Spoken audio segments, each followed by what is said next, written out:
Hello, this is Undermine, Season 4 from Osiris Media.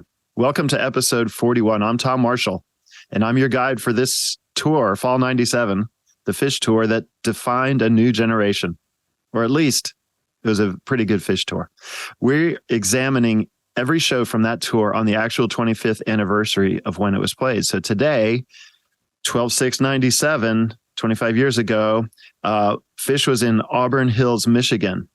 And joining me is freestyle Frisbee gold medalist RJB as my co-host. Hey, RJ. Hey, Tom. We're back again. And, the whole reason we wanted to do this Fall 97 tour is so I could talk about all the shows I was at. So this is the middle of the weekend of shows that I saw. I saw one before this weekend and one after, but I got to see the Cleveland, Detroit, and Dayton show. And this was the Palace of Auburn Hills. It was where I saw my first two Phish shows in 95 and 96. And I was really excited to go back. And it's where the Detroit Pistons played. Huge arena. Fittingly for me and for the Midwest, Bob Seger played the final show at the venue in 2017, and it was exploded in 2020. And maybe people would say that it was exploded on this night in 97. But before we bring our guest on, just ask everybody, please consider subscribing to Osiris Premium. You can support what we're doing, get a bunch of ad-free bonus content. It's osirispod.com/premium. And if you have something to say about this show or any other show, please create a video, tag us, and put it on the internets. Tag us on any social media platform. We're going to give away a handwritten copy of the lyrics to Ghost to one lucky person. And lastly, I just want to say, on December 11th, if you're in the Philadelphia area or you want to visit the Philadelphia area, on Sunday, December 11th, Tom, Benji, and I, and some special guests are going to be on stage at the Ardmore Music Hall, and we're going to be doing a live show. It's going to be really fun. We're going to have a conversation about Fall 97, and then we have this band, Cal Kehoe. We have so many. These guys are amazing. We have Adrian Tramontano, Cal Kehoe, Jeremy Kaplan from Dogs in a Pile, and Chris DeAngelis doing a set of music in tribute to Phish Fall 97. It's going to be really fun. So I'll put the link in the show notes. Okay, Tom, what do we do next? By the way, that band that you put together with one of the best drummers in music today, I think. And also Cal, my friend, one of the best guitarists. Well, anyway, every single person on that stage is going to be incredible. And I'm happy to be on stage with them. Honored. We're also honored to have an exemplary musician as our guest today. He is Ryan Stasik of Umphrey's McGee. Ryan, of course, plays bass for the band and is a founding member. And he's also a member of the band Doom Flamingo. Ryan was at this show in Auburn Hills, Michigan, which isn't too far from their home base in Indiana. Let's bring Ryan in from the waiting room, if I can operate the controls correctly. Ryan should be popping up any moment now. There he is. Hey, Ryan. How you guys doing? Fantastic. Thank you so much for joining us today to discuss a show you attend. Did he disappear? Oh, RJ disappeared. You and I can keep talking. To discuss a show you attended back in 1997 in Auburn Hills, Michigan, and you guys were at Notre Dame about 3 hours away forming a new band called Umphrey's McGee. This is true. Yeah. The way that I see it in my head is you guys decided to jump into a car and go see Phish. And for those of us geographically challenged, it's basically like driving from Chicago to Detroit. But I heard it was winter there, and I heard there's snow sometimes up in the Great Lakes. Tends to happen up there. Yeah. What was the weather like? It was pretty brutal. As far as I recall, this is a long time ago. One of the girls who went to Notre Dame with us, I think her family was from outside of Detroit, and we were able to stay at her parents' house. And I remember driving up was, if you've driven through Michigan or anywhere where you have icy roads or snow covered roads, it can be pretty dicey. And I think we were just more worried about getting to the show on time, which we did, and we made it. But when you grow up in Michigan, you're used to that kind of stuff too. So. Nice. And so, Ryan, had you seen Phish a bunch? I know we got to hear the story from Joel about the experience you guys had on the November 19th show of this tour in Champaign. But where was this on your Phish journey?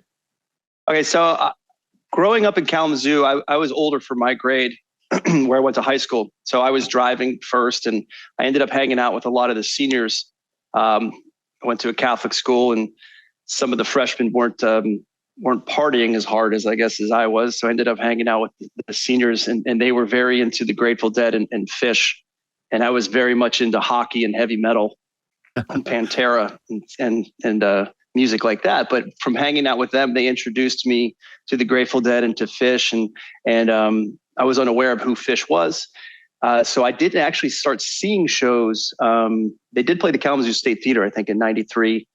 And I know they played the Murad, I think, in '93. But '95 in Kalamazoo at Wing Stadium, where I cut my teeth playing hockey, was my first show. And then at Notre Dame, I had $60 in my pocket, and I bought a ticket to go to Jazz Fest, jumped in a car. That's a whole other story, and saw them at Jazz Fest. And then after that, I was hooked. And Brendan Bayless and Joel and Mike Muro, we started to, a lot of my friends at Notre Dame started, during our fall break or spring breaks, we started following Phish around. We're catching as much of summer tours when we could too. So mid '90s. Cool. That makes sense. Yeah. My first show was the night after that, 10/28, which was the Palace. So around the same time. And that first show, that's a great show. I'd never been to that place, but I feel like that venue was like a classic kind of smallish hockey arena, right? Like the kind of places that Phish would play in the Northeast. Yeah. The beautiful thing about being in Kalamazoo is you're right in between Chicago and Detroit. So you're still in an era where every band is playing arenas. And basically the transition days, Monday, Tuesday, Wednesday, everybody hits Kalamazoo. So when I was playing hockey or in high school, I got to see Nirvana, Smashing Pumpkins, Beastie Boys, just Rollins Band, everybody. And it was usually during a weeknight or a school night. So there had to be some clever ways to tell the parents I was going to a study group or something, or we'd have to sneak away to go catch rock concerts. But that was fun in the '90s. Saw a lot of shows at Wing Stadium. That's incredible. And what do you remember? Like, I don't know if you saw the other shows on this, like the Cleveland the night before, Dayton the next night, but what do you remember about this night? Because I feel like it's a little bit more of an intense show than the others, and it's a very memorable night for me. But what do you remember just like looking back on it? Okay, first off, I just spoke with Joel through text delivery. I forgot that I went to the Champagne show until he reminded me. So I was there for that one. And I know that they did a 4-song second set, and we were having a good time. We might have been on some psychedelics, and he called out every song in the second set, almost to the point of, I don't know if you've seen Groundhog Day, but when Bill Murray looks over before the Jeopardy question happens, yeah. He's like Makasupa, and I look up and like, what? And then look, and they play, I'm like, what the hell? So that was really interesting, and it's true. Like he actually called out all 4 of those songs. So that's reignited some memories that because I forgot that I attended that show. This show I remember because of the weather and getting there. So not only is nature the first feat that we defeated to get there and felt great, but the first set had so many heavy hitters, and I was such a fan of the early compositions like Golgi Apparatus and Antelope and the jams in Bathtub and Foam and Maze and Fee. I mean, these are crazy songs to all get in one set. And then the second set, you've got the set break. Everybody's talking about the first set. This is still in my first few years of discovering Phish and just so excited to be traveling with my friends to go see this music. And then the Tweezer, Isabella, or I guess they call it Tweezabella, the twist, the Piper, and then the book ending, which I always loved, the thematic book ending, the Tweezer and Tweezer reprise. So, like you've been told a whole story. The energy through that was just ridiculous. My wife is going to kill me for saying this because she's from Knoxville, Tennessee. I don't like Rocky Top as a song. So sorry, wife, if she ever watches this or anything. And we're actually driving to Knoxville after we do this here today to see her family. But I think I left early because of that. And I knew it was the end, the weather. And we wanted to get back to my friend's place so we could party and talk about the show and just be, college kids. Yeah. Ryan, that makes sense. You gave us a good sort of summary of the whole show, but plunging a little bit deeper into set one. Okay. you said, well, first of all, two things were happening. You were forming a new band, forming Umphrey's, and you were there with the band. Is that right? Some of them. Not. Okay. It wasn't like a band trip. I think Bayless, our manager and still manager Vince Iwinski was with us, and some other friends from Notre Dame. And I'm not sure if Joel was with me. And you personally had like an affinity toward these, like Golgi or some of these longer compositions. Well, so let me back up a little bit. I guess I was not a bass player yet. I grew up playing piano. As I got into my middle school and high school years, I realized that piano wasn't quite the mobile instrument to pick up chicks with. So it was like, I should learn guitar. This seems to make sense. So I picked up guitar, and I've always been self-taught as far as guitar and bass. But I was in some bad garage bands and played punk rock kind of stuff. And when I went to Notre Dame, I met Bayless, and Bayless did not own a guitar yet. So I gave him my Les Paul, or lent him my Les Paul and my little PV Bandit amp. And I was like, I'll play bass, like that classic no one else is playing bass story. So my education or my knowledge or vocabulary of the bass was pretty limited from studying or being aware. I knew what the bass was and the type of music that I liked, but I didn't dig deep into the history of it. So really being able to see a ton of live music as becoming a bass player was awesome to see Mike playing and this era of music too. Huge Frank Zappa fan. That's why I was so infatuated with the compositions of how technical they were. That stuff just blew me away. But I also loved the chaos and the risk and the fearlessness that was going on, and you could tell. And that's why I think Umphrey's ended up being more of, they say jam band. I don't consider it, whatever, jam band, an improvisational band, because I get off on the insanity of every night taking risks and being fearless to connect with an audience member. And I felt like, we can talk about this show specifically. Like I was like, man, I'm in it. I'm here. They're having a great time. You can tell by watching, the smiles on their faces, yelling, jumping around. And I'm like, I'm part of this energy right now that's coming back and forth. And then they would get into these tight compositions, and then they'd go into these really spacious, loose jams. And I thought that part was so cool, like Zappa, where he'd be conducting and you'd have these parts, and then all of a sudden you have this open section, like in Inca Roads when they get to the Reba-esque jam or the Lydian jam, and you're like, oh, it's blissful, and you like it. So I think that happens. I did go back when I knew we were going to do this. I did go back and re-listen to the show to kind of bring my mind back. And I think that happened a lot in the second set with the tweezer, where it just opens up in the space, and there's so much room for Mike to slap or be percussive. And as a 4-piece band, one of my favorite things about Phish is that everybody is painting their paintbrush and listening, and it's not like riff rock, which I'm a huge fan of. I love bands that have dual guitars and Rage Against the Machine that have pentatonic minor riffs that are matching and stuff together. But I would love listening to them paint and how the lines would, be counterpoint and play with each other and just get lost within it, and how they brought you back.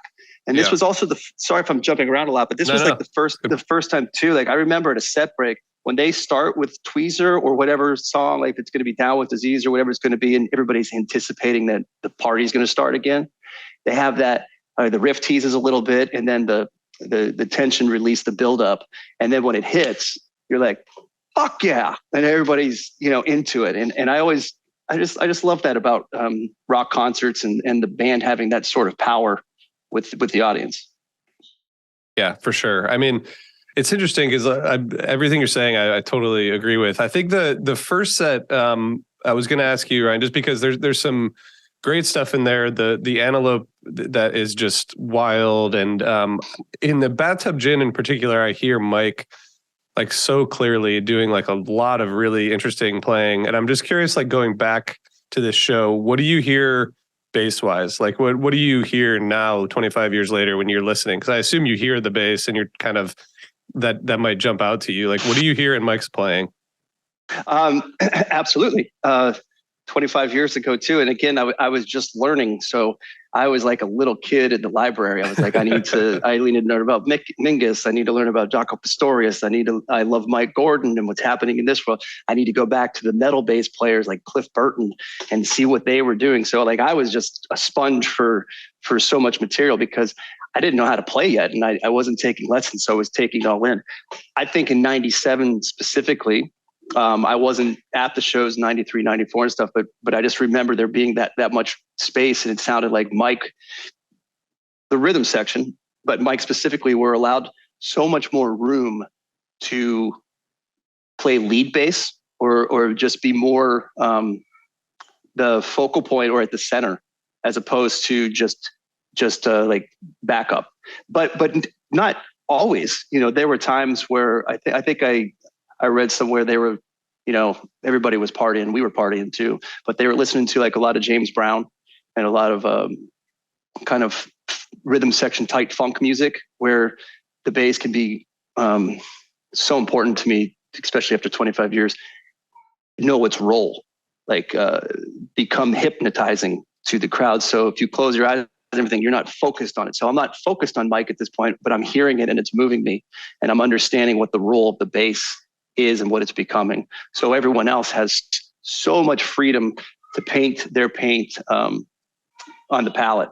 I think you stated exactly pretty much what Trey had said, kind of changed the band for the better in this particular era. And that was that Mike began, possibly because of the funk influence and them listening to funk and partying and listening to James Brown, kind of would dial back on the lead bass a little bit and sort of just go into that the funk groove, which is more repetitive and more, and more it's like a trancy, everything too. But it's like a discipline when you're locked in, and the power you have on the dancing, the crowd moving is incredible.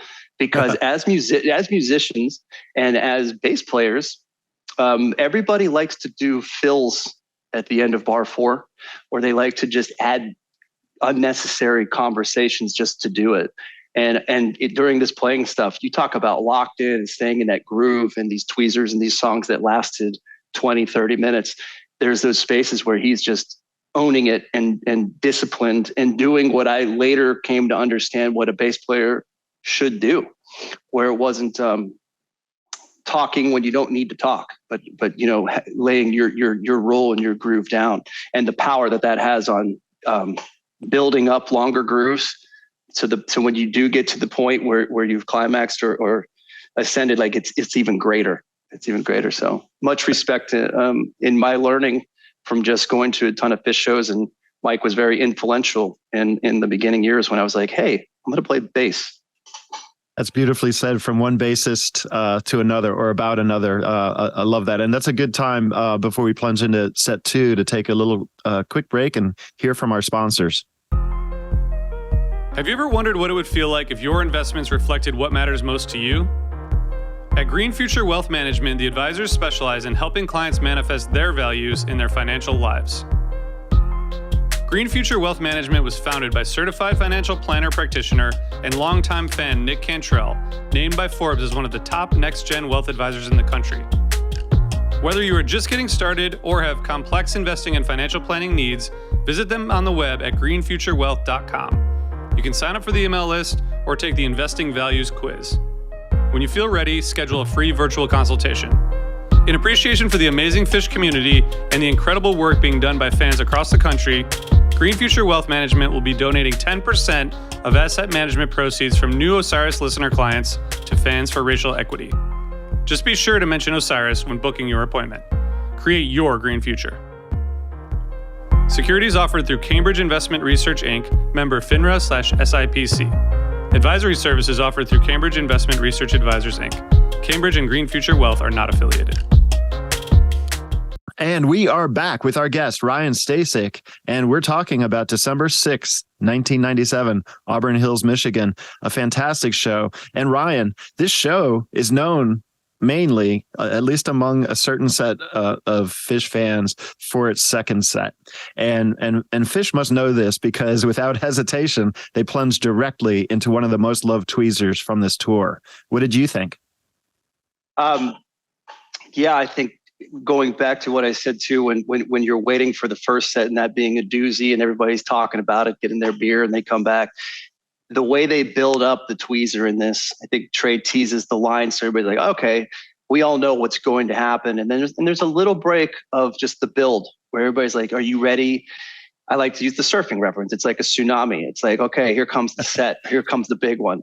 Better start paddling, or it's going to knock you over. And it's there, and then and it hits. And I'm kind of getting goosebumps a little bit. Like I feel like I was back there. You're just dancing. You're going crazy, and everybody's in it together. And then they get into the spacious jams, and they're taking their time. And you're like, okay, we're gonna go on a journey. The listening is fantastic. Again, that era of space where you can tell they're having fun, but they're super comfortable with the space. No one's trying to rush the other person to either go in their direction or to another song or finish. And then the Jimi Hendrix hits, and you're like, oh shit, here we go. I mean, who doesn't love Jimi Hendrix and doesn't want to hear Trey shred some mean guitar, right? I mean, that's the recipe. It's perfect so far. And then twist, and then a beautiful piper. I mean, the whole set is flowing, and they don't take I don't feel like they take the gas off the pedal. And okay, but I do like when they insert songs like Train Song, and there's like a break in between songs and stuff too. I don't feel like that really happens. I mean, even Sleeping Monkey is like a beautiful, slower tempo song stuff, but it keeps everything going before you bookend the story with Tweezer and Tweezer Reprise, which is awesome. But a quick, I don't want to derail too quickly, though. I do love that aspect. I try to do that when I write set lists.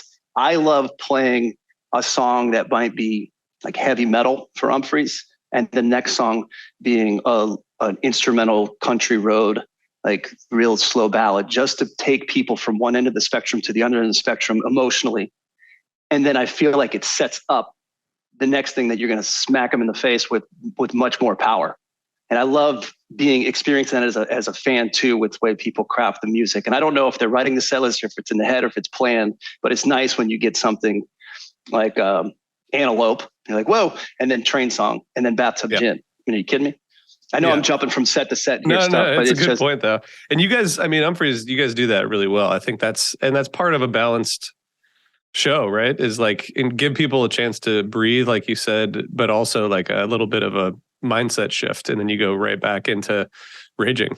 I saw you. I didn't see. So this is probably a sort of a difficult aside to totally jump tracks, but Umphrey's McGee played at Asbury Park, and there's a way of watching it, because we were late getting into town. There's a way of seeing or listening to the band that's at the Stone Pony outdoor stage, and you guys were playing, and we just walked by and sat on the grass median, like on the street outside.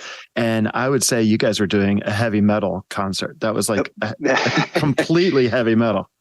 Well, there's two reasons for that.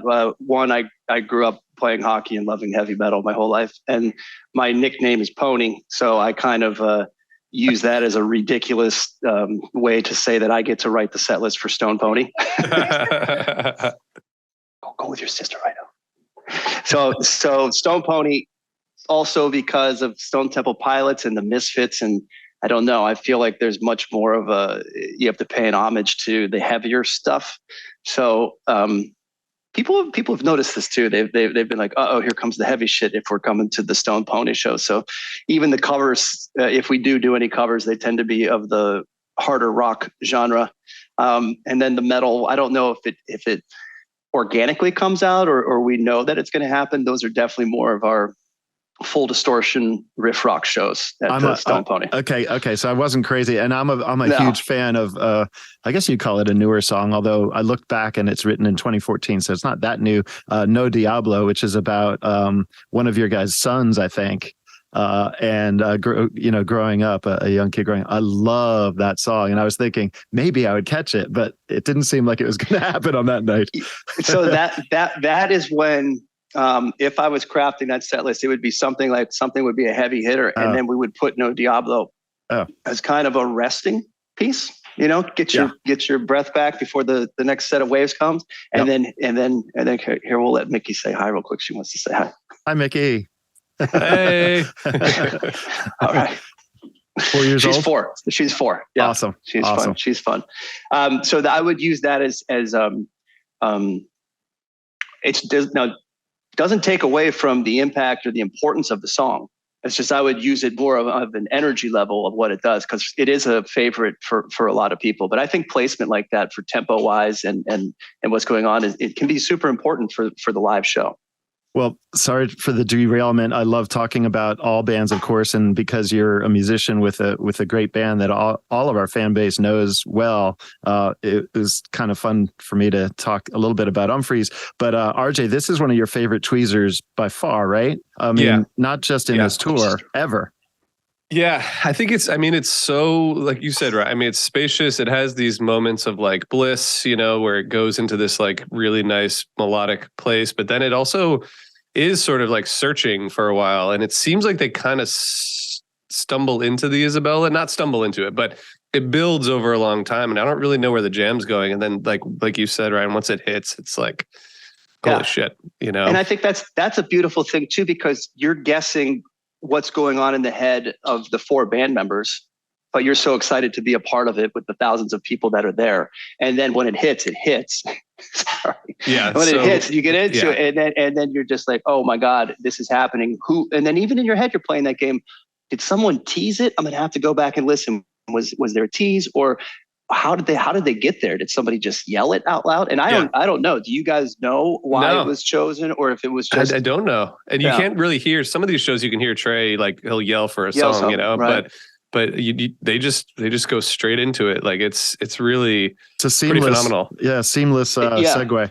Yeah. And they use this song as like a funk. Like every song this show almost has like one of those like very serious funk breakdowns, including Isabella, which is it's cool. You get the rocker, and then it kind of turns into the funky groove before going into twist. It's that like the Tweezabella, like you said. I mean, it's phenomenal.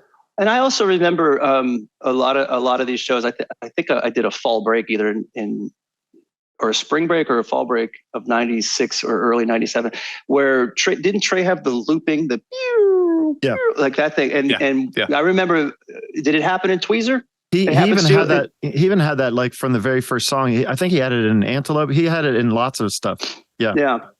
So when that would also, like, you'd hear it, I felt like that would trigger something to be like, okay, this is not going to be a quick jam. There's going to be space and things, or maybe that was just something that I assumed when that would happen, because it would allow space, and then that deep funk and room for Mike to just to get that bass love, Yeah.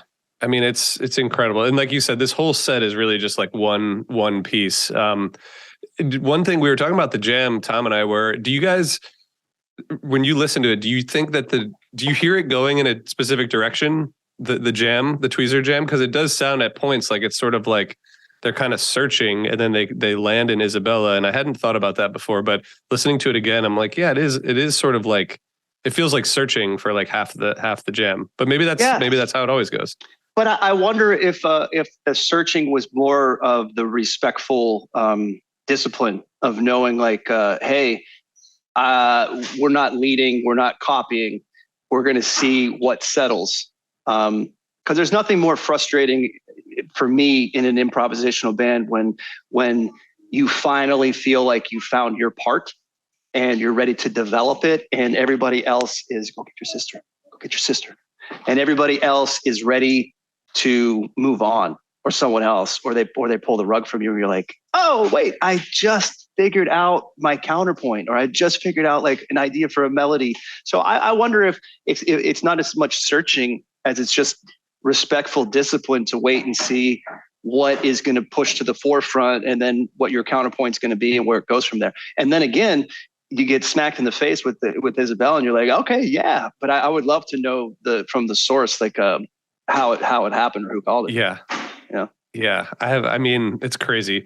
Ryan, I have to ask you before we wrap up, just because I know you have other stuff to do today. Although we could probably talk for a couple hours. But when you guys started, pursuing the band in a serious way, I know that some bands in this scene, or some band, you kind of have to like leave your influences behind and kind of like stop listening to, the Dead, like Trey did, or Phish. Like I know like the Disco Biscuits guys, they were like, we had to just stop or else we would end up just sounding like Phish. Did that happen to you guys at all? Like, did you guys, was there a conscious thing where it's like, okay, we gotta, because it sounds like you guys loved going to shows and had a lot of fun. Oh, of course, it's absolutely 100% love going to shows and having a lot of fun. But yes, there was definitely a conversation, and then on my part, there absolutely was, because I was discovering bass. I had even bought a modulus, and then I was like, okay, wait a second, everybody's playing a modulus right now, and the sound, and then my own self education going deep. I was like, I have to be cognizant of who I'm influenced by and who I'm listening to, because when you're self-taught, you're teaching yourself, you're basically expanding your vocabulary and unknowingly giving a tribute or mimicking or learning from your heroes and who you're playing. So I had to stop listening to Phish altogether for a good period of time, as religiously as I probably did in 95 and 96. And that was probably from an educational standpoint, because I didn't know as much as I needed to know about the history of bass and James Jamerson and Motown and funk and jazz fusion. And I wanted to get away of the comparisons of being like, okay, your guys' band is just trying to be Phish or trying to be the Grateful Dead, which I think is fair. I think that happens to a lot of bands and a lot of listening. And the one thing I love about being in Umphrey's, that if you took the six of us and you asked where everybody's roots were, what they listened to, way all over the table. Like some are jazz, some are hip hop, some are country, some are metal, some are Beatles, and then some are Phish. And like I was with Brendan at that time before Umphrey started. We literally played Antelope every night at the bar because we only had 3 songs, and we were like, all right, well, what do? We do Mike's song or Antelope. And I remember one of my more Wookiee-ish friends coming. I was like, hey, you guys think that maybe you should play something besides Antelope every night? We're like, dude, we just want to play the bar for beer money here just to get in. So even that little thing might have said something in the back of my head, being like, are you guys a Phish cover band? Are you a Grateful Dead cover band? Or are you going to write your own music? And I think when you start to write, you do have to step away from different, even though if they're your favorite or it's something you have to step away and get into new territory and listen. That's why I still like to discover new music, and it's much more accessible now to go down deep wormholes of music that people aren't familiar with at all, and kind of listen and be influenced and borrow and learn from them. Yeah, it's nice hearing you say it, because it's exactly, just growing up with Trey and hearing him as Phish was forming, break away from whatever someone might think that they're being influenced by. And go, like you said, going down the wormholes and learning, where those people were influenced is much more valuable. Yeah, absolutely. Well, yeah. Sorry. One last thing. Right. A lot of the encores this tour, you mentioned Rocky Top. A lot of the encores this tour were like one short song, and it's sort of like, because the shows have so much that it's like, the encore is sort of like a throwaway in a way. Do you see the encore as like in Umphrey's or in any of the stuff you do? Does that serve a different role depending on the show, or is it because encores are sort of weird? Like sometimes I'm like, just end the show and like play another song at the end of the second set. But now everyone's used to like this encore thing. I'm just curious if you have any thoughts on how you approach that. I do. It's really in context. Sometimes, and Brendan Bayless will tell you this, he is Father Time. We make fun of him. I admire his punctuality. He'd never do well in a hip hop band.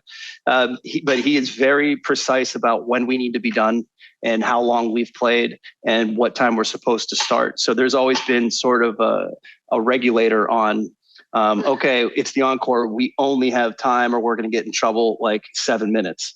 So, where I would say Joel Cummins, our keyboard player, and myself are more like, if you're feeling really good after 2 sets of music, you want to come over and put an explanation point on it. So I don't know what Phish was thinking with a Rocky Top or anything too. I mean, I had read or I had heard before that they were like, hey, I just messed you guys up so hard for a whole show that this is what you get. Or maybe it's for me, it's like, hey, Stasik, get out of here and beat the crowd. And you can get out of it. It's only for Rocky Top. Sorry, wife. But for me, it depends on the encore. I feel like the encore as an explanation point is going to be the last thing most people are going to hear you do. So it's like a statement. And do you want that? Do you want that to be something that everybody's familiar with, like a cover where they can sing all the songs? Has something happened where someone may have passed away and you want to make a tribute or a nod in their direction? Or do you just want to unleash hell and give them a 15-minute version of your heaviest hitting tune, knowing that the lights are going to be a big part of it and the energy? It's kind of like a crescendo. A lot of pop bands or a lot of bands with production tend to save their steam and confetti and pyro and everything for that last song. So I think it's always important to do that. But Phish is also a little different too, because I think the people that leave on Friday are probably going to be there Saturday. So it's not like this is just one and done for everyone. It's kind of unique in that way. Yeah. So for me, it's much more in context, and it's also democratic. You've got 6 dudes.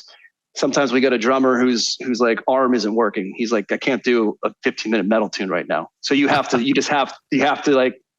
appease a lot of people before you go out and just make the decisions.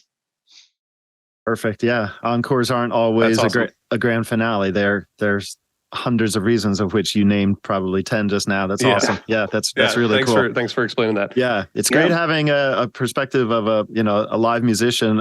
Thank you so much, Ryan Stasik, for joining us today, of course, of Umphrey's McGee.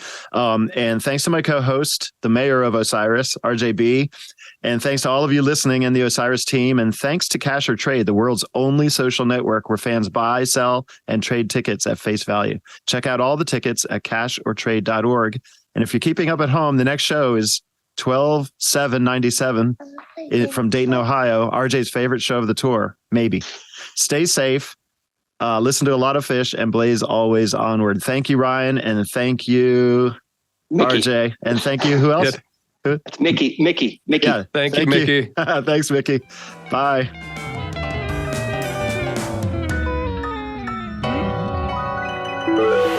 Osiris.